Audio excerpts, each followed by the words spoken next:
Good evening, fellow Ontarians. As we wind down our day, I want to share with you some thoughts about politics. As usual, it seems like you guys really like these late night sessions. So I'll make one for you today, and I'll try to overindulge into federal politics, acknowledging that I am a provincial politician. I want to get into this and explain to you my perspective and things that I have been using to decide who I'm going to vote for. Of course, my focus, as always, is on Ontario. So let's talk about it a little bit. Ontario has been a place where there's been a lot of balance, innovation, and resilience. We do work hard. We support our communities. We strive for a better future, just like all of the Canadians. But lately, many of us feel like we're caught in between political extremes that don't really reflect our values or address our concerns. I feel like we are in a place where we don't quite understand the political landscape that is the new reality of Canada.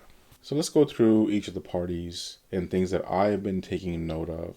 Again, as a provincial politician, this may not be as in-depth of an analysis as people who operate on the federal level, but I'll try my best and you can let me know where I go wrong. So the things that have been of concern to me for example, the Liberal Party, has been legislation like Bill C-11. On the surface, it's an online streaming act. It aims to regulate online content, but it raises questions about freedom of expression. Now, it's not the only one. They have another one that I talked about last year. It's called Bill C-63.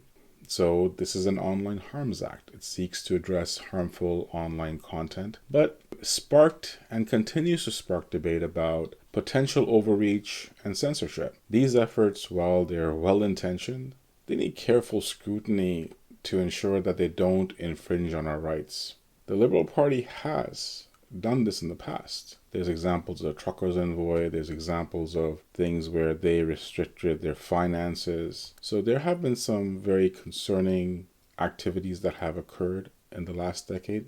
On the other side, the Conservative Party emphasizes law, order, and economic growth. These are fantastic, right? Like we can all get behind these ideas because they keep our society safe and prosperous.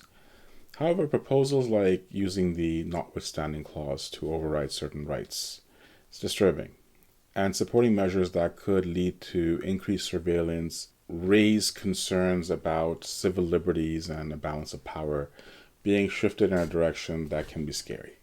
The NDP, it's got a lot of alignment with Ontario politics. That's a good thing and a bad thing, because it can infringe on our space where we decide things for the province. Their intentions to promote social justice are commendable. It's essential to ensure that such alliances that they're making with the Liberals, and I've heard also from the Green Party, that they don't become something that hinders and compromises transparency and accountability. Even if the Conservative, for example, if they win, they've already got this alliance set up that will kibosh their movement. In this polarized environment, I think that it's very easy to feel disillusioned. But there is a path forward. It's just not very clear. One that can embrace balance, reason, and values to make Ontario strong at least.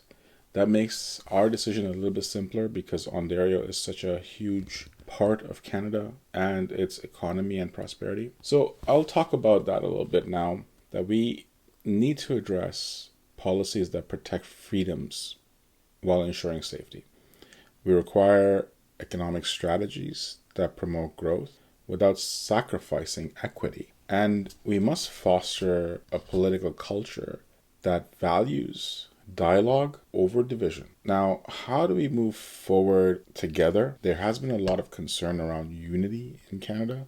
Alberta, Quebec, we've had some stress in the provinces and their interplay. As Ontarians, we have had the opportunity to lead by example in many cases, and supporting centrist approaches right now seem to be a very prudent way forward. This prioritizes practical solutions. We can build a future that reflects our shared values. Maybe bringing everything together for now is a better option. We can get provinces to act with unity and be Canadian, united. We can promote interprovincial trading. We can democratize our resources to make a better political and economical landscape for Canada. So I think the best thing to do here is to engage in open conversations just like this one, ask critical questions, and hold our leaders accountable. They've lied to us many times, and it's very disconcerting when promises are made but they're not kept. Together, we can navigate these challenges and ensure that Ontario, at least, remains a beacon of hope and progress.